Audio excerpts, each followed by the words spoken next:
Hai teman-teman, kembali bersama saya Petra Barus di channel Coding Bareng Petra. Nah, saya pengen ngucapin terima kasih buat teman-teman sekalian yang udah ngasih komentar banyak banget di video-video sebelum ini tentang topik yang ingin diangkat di episode kali ini. Dan buat satu teman yang topiknya saya angkat di episode kali ini, berhak mendapatkan satu voucher exam AWS Certified Cloud Practitioner senilai 100 USD. Nah, buat teman yang beruntung, nanti tunggu aja saya bakal reach out ya. Dan di episode kali ini juga, saya bakal ngasih giveaway. Jadi kalau teman-teman pengen giveaway itu, nanti tunggu aja di akhir episode akan saya jelasin apa sih yang giveaway yang ingin saya kasih. Oke, sekarang kita masuk ke topik ya. Jadi untuk membantu teman-teman yang tertarik atau sedang mempersiapkan diri untuk mengikuti exam AWS Certified Cloud Practitioner, di episode kali ini saya bakal mengangkat topik seputar materi-materi yang perlu dipelajarin, kemudian sumber-sumber yang bisa diikutin, dan juga tips dan trik dari saya pribadi agar teman-teman makin mantap lagi dalam mempersiapkan diri mengikuti exam AWS Certified Cloud Practitioner. Saksikan aja penjelasan dari saya berikut ya. Untuk mengetahui lebih jelasnya tentang AWS Certified Cloud Practitioner Exam, kita dapat mengunjungi situsnya di aws.amazon.com/id/certification/certified-cloud-practitioner. Jadi di sini banyak sekali informasi yang teman-teman bisa dapetin, mulai dari apa itu AWS Certified Cloud Practitioner dan juga apa aja sih kemampuan yang divalidasi, kemudian seperti apa format ujiannya, dan juga gimana teman-teman pengen jadwalkan ujiannya sendiri. Gitu. Jadi karena yang saya terangin di video ini sangat singkat dan mungkin nggak banyak, jadi saya sangat menyarankan teman-teman untuk masuk ke situs ini dan membaca semua informasi yang sangat lengkap tentang AWS Certified Cloud Practitioner. Dan seperti yang dicantumin di situs tersebut, apa aja sih kemampuan yang divalidasi dengan teman-teman mengikuti sertifikasi AWS Certified Cloud Practitioner. Jadi mulai dari pertama, apa itu AWS Cloud, dan juga seperti apa sih infrastruktur global dasar dari AWS. Lalu kemudian prinsip-prinsip dasar arsitektur di AWS Cloud, misalnya seperti apa itu region dan apa itu availability zones, dan apa sih karakteristik dari region dan availability zones itu sendiri. Kemudian teman-teman harus bisa menjelaskan kenapa sih kita harus menggunakan AWS Cloud dibanding kita menggunakan on-premise biasa. Lalu ada juga tentang pertanyaan misalnya layanan-layanan utama, misalnya seperti EC2 untuk komputasi, kemudian juga ada RDS untuk database, lalu juga ada S3 untuk storage, dan juga misalnya seperti DynamoDB untuk NoSQL database. Kemudian teman-teman juga harus bisa menjelaskan aspek-aspek keamanan dan compliance dasar dari AWS dan juga shared responsibility model. Jadi bagian mana yang merupakan responsibility dari pengguna dan juga bagian security mana yang merupakan responsibility dari AWS. Dan misalnya apa aja fitur-fitur keamanan dari AWS, mulai dari IAM, kemudian juga Messi, Shield, dan lain-lain. Yang selanjutnya juga teman-teman harus bisa menentukan misalnya model penagihan yang cocok untuk sebuah kasus. Misalnya kapan kita harus menggunakan on demand, kapan kita menggunakan reserve instance, dan kapan kita menggunakan spot instance. Gitu. Dan juga bagaimana kita menggunakan pengelola akun, misalnya seperti mengorganisasikan akun, dan juga menentukan harga yang perlu kita bayar berdasarkan penggunaan kita. Dan yang terakhir, teman-teman harus bisa menjelaskan karakteristik dasar dan penerapan dan operasian di AWS Cloud itu sendiri. Jadi struktur dari soal-soal yang diujikan di exam AWS Certified Cloud Practitioner adalah sebagai berikut. Mulai dari pertama adalah konsep cloud, jadi misalnya apa itu cloud, kemudian apa itu global infrastructure, apa itu region, apa itu availability zones. Ini dinilainya sebanyak 26% gitu. Kemudian yang kedua adalah keamanan dan kepatuhan, di mana dia akan menanyakan dasar-dasar seperti apa itu shared responsibility model, kemudian juga fitur-fitur security AWS, misalnya mulai dari identity and access management, kemudian AWS Shield, dan lain-lain. Dan ini proporsinya adalah 25%. Lalu yang ketiga adalah teknologi-teknologi dasar dari AWS, mulai dari EC2, RDS, DynamoDB, S3. Ini proporsinya 33%. Dan yang terakhir adalah pricing dan billing gitu. Jadi di sini dia akan menanyakan misalnya contoh pricing yang cocok digunakan dalam sebuah kasus gitu. Dan ini nilainya proporsinya sebanyak 16%. Dari situs utama AWS Certified Cloud Practitioner, teman-teman bisa mengunjungi situs selanjutnya yang akan menjabarkan bagaimana teman-teman bisa mempersiapkan diri untuk mengikuti AWS Certified Cloud Practitioner Exam. Jadi di sini teman-teman bisa langsung akses di aws.amazon.com/id/certification/certification prep. Di situs ini akan melist semua persiapan-persiapan dari sertifikasi-sertifikasi yang ada di AWS, termasuk AWS Certified Cloud Practitioner.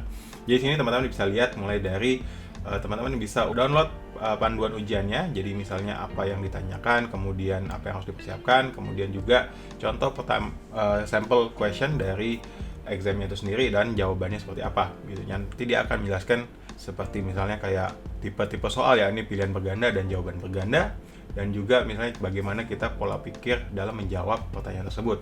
Kemudian yang kedua adalah jalur pembelajaran AWS. Di sini maksudnya adalah teman-teman bisa mengikuti kelas-kelas dari AWS Training and Certification di situs aws.training, atau teman-teman bisa lihat di video saya yang pertama. Lalu selanjutnya adalah white paper dan FAQ tentang AWS Certified Cloud Practitioner. Dan yang keempat, ini teman-teman bisa bisa juga ikut pelatihan untuk exam preparation. Dan terakhir, teman-teman bisa langsung menjadwalkan ujian teman-teman sendiri untuk mengikuti exam AWS Certified Cloud Practitioner. Apa itu white paper? Jadi menurut saya pribadi, referensi utama yang perlu dipelajarin dalam menghadapi exam AWS Certified Cloud Practitioner dan exam untuk sertifikasi lainnya adalah dari white paper dan dokumentasi resmi dari AWS. Jadi white paper itu adalah dokumentasi semacam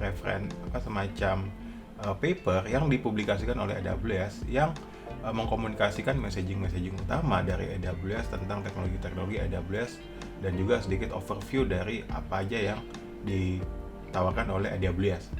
Nah, untuk persiapan exam AWS Certified Cloud Practitioner ada 3 white paper utama yang harus dibaca. Jadi yang pertama adalah general overview dari Amazon Web Services. Jadi di sini dia akan menjelaskan apa itu cloud, kemudian apa itu benefit dari menggunakan cloud, dan juga dia akan menerangkan beberapa layanan-layanan utama dari AWS yang penting untuk diketahui. Lalu yang kedua adalah tentang pricing dari AWS. Jadi di sini dia menerangkan apa aja sih tipe-tipe pricing yang ada di AWS, mulai dari on demand, yang ini yang paling dasar di mana kita membayar berdasarkan unit yang kita gunakan. Kemudian kedua adalah reserve instance dan juga saving plan, yang di mana kita di sini membayar berdasarkan komitmen, entah itu kita bayar di awal atau kita bayar dengan menggunakan kayak semacam installment plan per bulan dalam waktu setahun atau 3 tahun. Dan yang ketiga adalah spot instance. Jadi ini untuk EC2, di mana kita di sini menggunakan instance yang tidak terpakai dan mendapat diskon yang sangat besar.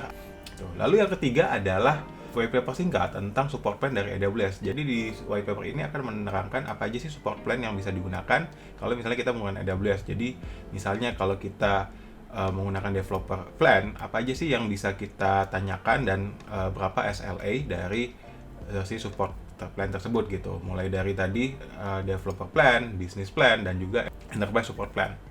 Selanjutnya adalah di mana kita bisa belajar secara online untuk persiapan exam AWS Certified Cloud Practitioner. Ini adalah pertanyaan yang banyak banget ditanyain ke saya. Sesuai video yang pernah saya lakuin dulu pertama kali, sumber belajar utama yang dapat diikutin untuk Certified Cloud Practitioner adalah di situs AWS Training and Certification di aws.training. Nah, di sini teman-teman bisa ikut ada kursus namanya AWS Cloud Practitioner Essentials. Itu nanti kalau misalnya teman-teman belum tahu, bisa nonton video saya selanjutnya. Jadi ini official dari AWS. Selanjutnya juga official dari AWS adalah di coursera.com. Nah, ini situs belajar yang nggak hanya untuk cloud, tapi untuk banyak sekali kursus-kursus yang lain. Misalnya kayak matematik, kalau data science, kemudian juga ekonomi. Dan di sini AWS punya official kursus untuk persiapan untuk AWS Cloud, untuk belajar tentang cloud. Nah, di sini teman-teman bisa ikut yang paketnya. Jadi dia ada paket dengan subscription dengan berbayar, tapi juga teman-teman bisa audit satu persatu kursusnya gitu. Jadi dengan ini kalau misalnya teman-teman pilih yang audit kursusnya, ini teman-teman bisa ikut gratis, tapi teman-teman tidak bisa dapat sertifikasi dari Coursera. Ya, tapi nggak apa-apa, karena kita kan tujuannya untuk mengikuti exam AWS Certified Cloud Practitioner. Dan selain itu di sebelah kanan juga kita lihat ada beberapa sumber belajar yang berbayar. Nah, di sini ada Linux Academy dan iCloud Guru, yang mana pas akhir tahun lalu ini di merger jadi satu company ya, ini iCloud Guru. Kemudian juga ada Udemy. Ini juga situs yang nggak hanya cuman buat IT, tapi buat banyak sekali hal-hal ilmu-ilmu lain ya. Misalnya saya pernah ikut kursus menggambar di Udemy gitu. Tapi di sini juga dia ada kursus untuk AWS Certified Cloud Practitioner Preparation. Lalu yang terakhir juga ada Wizlabs. Ini juga situs yang khusus untuk belajar tentang IT dan cloud computing. Nah, jadi Linux Academy, iCloud Guru, Udemy, dan Wizlabs. Nah, bandinginnya gimana? Jadi kalau untuk iCloud Guru, dia itu sifatnya subscription per bulan kalau nggak salah $35. Kemudian kalau untuk Wizlabs juga dia sifatnya subscription. Tapi kalau Udemy, dia itu per kursus gitu. Dan misalnya teman-teman pengen misalnya fokus ke dunia IT atau cloud computing, teman-teman saya bisa ke iCloud Guru atau Wizlabs, di mana di sini mereka tuh punya banyak sekali kursus-kursus untuk cloud computing. Kalau misalnya Wizlabs juga dia, setahu saya juga secara pribadi, ini dia soal-soal soalnya lumayan banyak juga untuk semua semua exam sertifikasi di AWS. Lalu Udemy, dia biasanya bayarnya per kursus, dan dia biasanya juga suka ada diskon gitu. Jadi teman-teman bisa milih mana yang sesuai, dan saya juga nggak mau rekomendasi yang mana ya, tapi nanti kita coba aja. Dan terakhir ini adalah tips dan trik dan dalam mengikuti ujian. Ini menurut saya pribadi ya. Jadi pertama tuh sebelum ujian kita harus berdoa dulu supaya segala usaha kita dapat membuahkan hasil yang terbaik. Dan kemudian yang kedua adalah usahakan minum yang cukup dan jangan kebanyakan dan kekurangan. Karena saya pernah kejadian pas saya di dalam itu saya aus banget gitu, jadi nggak konsen. Kemudian juga pernah sekali saya pas ujian juga di dalam tuh saya kebelet gitu, jadi minumnya kebanyakan, kemudian pas 30 menit terakhir benar-benar nggak konsen, jadinya udahlah cepetin aja gitu, untung lulus gitu. Dan lalu ketiga, buat teman-teman yang mengikuti ujian online, pastiin internetnya lancar dan stabil, jadi jangan sampai nanti pas kita ujian tiba-tiba internetnya ngadat gitu kan. Kemudian mikrofon dan webcam coba dites lagi apakah lancar juga atau enggak gitu. Lalu buat teman-teman yang di onsite, nanti usahakan tiba di lokasi 30 menit sebelum jadwal. Jadi saya dulu pernah kejadian tuh datangnya mepet, kemudian pas datang udah langsung kayak rungsing gitu kan, malah nggak konsen. Apalagi nanti pas di dalam kan persiapan, misalnya kan menukarkan KTP, kemudian menaruh tas dan alat-alat lainnya gitu. Jadi usahakan tiba lokasi 30 menit, jadinya kita bisa lebih tenang dalam mengikuti ujian.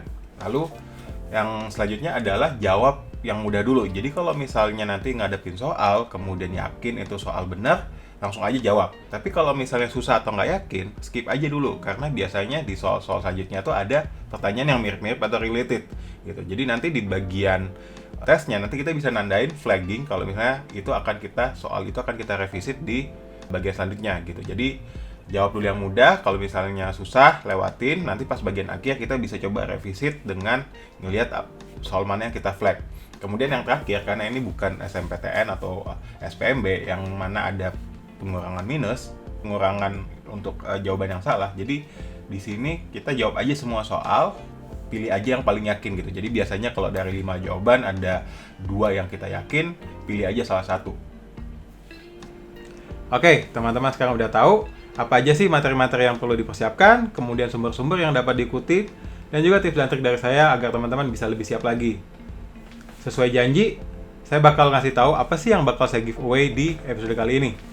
Jadi ini saya punya ada 2 buku. Ini satu pemenang akan mendapat 2 buku ini. Jadi ini adalah Competitive Programming edisi keempat, volume 1 dan volume 2. Dan ini dikarang oleh teman-teman saya, yakni Stephen Halim, Felix Salim, dan Suhander Effendi. Jadi kalau misalnya teman-teman di sini tertarik atau misalnya belajar tentang programming atau ingin mendalami tentang programming, ini saya sangat rekomendasikan teman-teman coba baca buku ini. Jadi teman-teman nanti pelajarin bisa tahu apa aja sih algoritma-algoritma yang ada, yang nanti mulai dari yang basic dan hingga juga advance gitu. Nah, jadi gimana cara dapetinnya? Sama sih kayak kemarin, jadi teman-teman cukup komentar aja tentang topik-topik yang teman-teman ingin saya bahas di episode selanjutnya. Gitu. Oke, sekian penjelasan dari saya. Saya harap semoga penjelasan ini dapat makin menyiapkan teman-teman dalam menghadapi exam AWS Certified Cloud Practitioner. Dan jangan lupa like dan subscribe channel ini agar teman-teman bisa dapat info-info terbaru tentang seputar IT, codingan, programming, software architecture, cloud computing, dan lain-lain. And see you in the next episode ya. Bye.